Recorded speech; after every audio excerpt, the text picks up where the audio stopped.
Assalamualaikum, saya Estrada Febrianti dan rekan saya Devi Putri Salsabila. Pada kesempatan ini, kami akan mempresentasikan materi mengenai follow the money.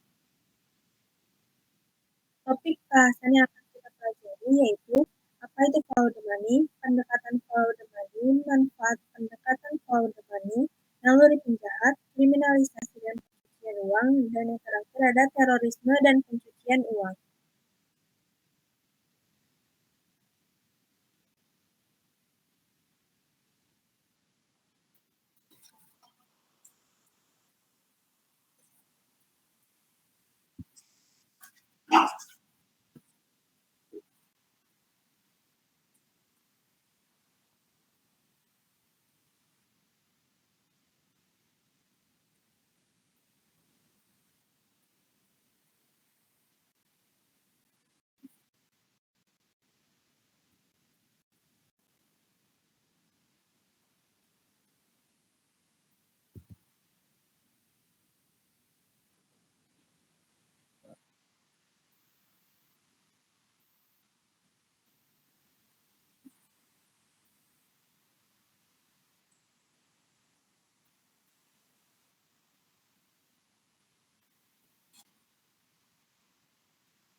Pendekatan follow the money. Pendekatan follow the money mendahulukan mencari uang atau harta kekayaan hasil tindak pidana dibandingkan dengan mencari pelaku kejahatan. Setelah hasil diperoleh, kemudian dicarilah pelakunya dan tindak pidana yang dilakukan. Dalam mencari hasil tindak pidana, dipergunakan pendekatan analisis keuangan atau financial analysis. Di sini dipergunakan ilmu akuntansi dan ilmu pengetahuan lain yang terkait. Ilmu akuntansi yang dipakai adalah akuntansi forensik atau forensic accounting. Untuk melihat keunggulan pendekatan follow the money, bisa menggunakan contoh tindak pidana pembalakan liar atau illegal logging, yang sulit diberantas karena melibatkan oknum pejabat penyandang dana. Maka dibentuknya International Anti-Money Laundering Legal Regime, yang merupakan salah satu upaya internasional untuk menetapkan rezim hukum internasional baru dalam badan internasional.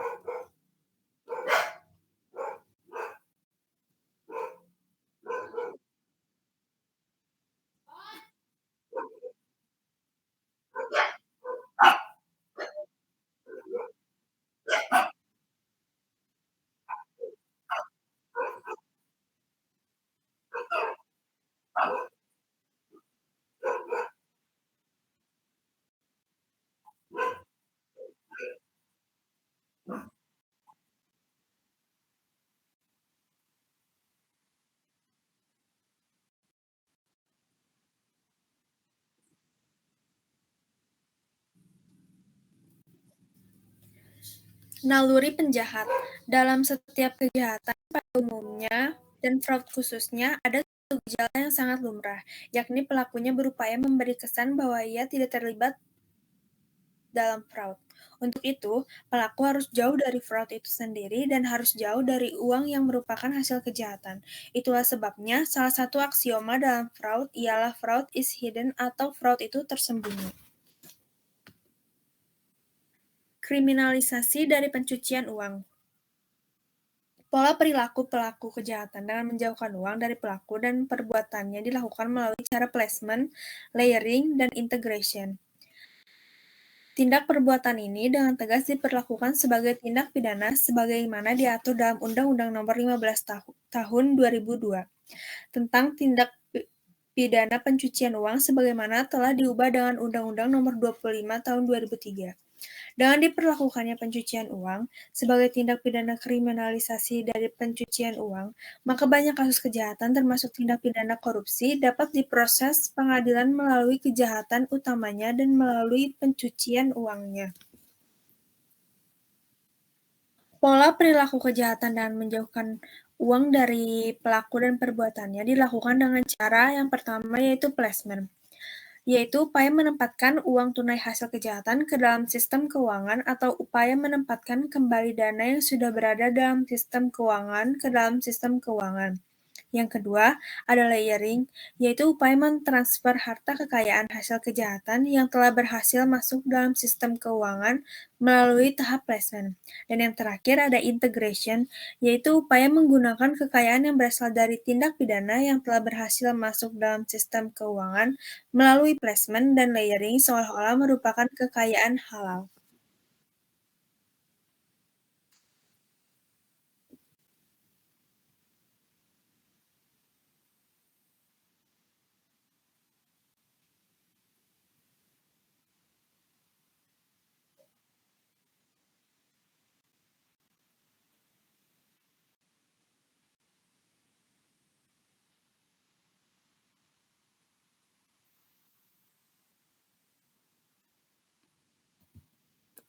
Sekian dari kelompok kami. Apabila ada yang ingin ditanyakan, silakan bertanya pada forum perkuliahan. Terima kasih.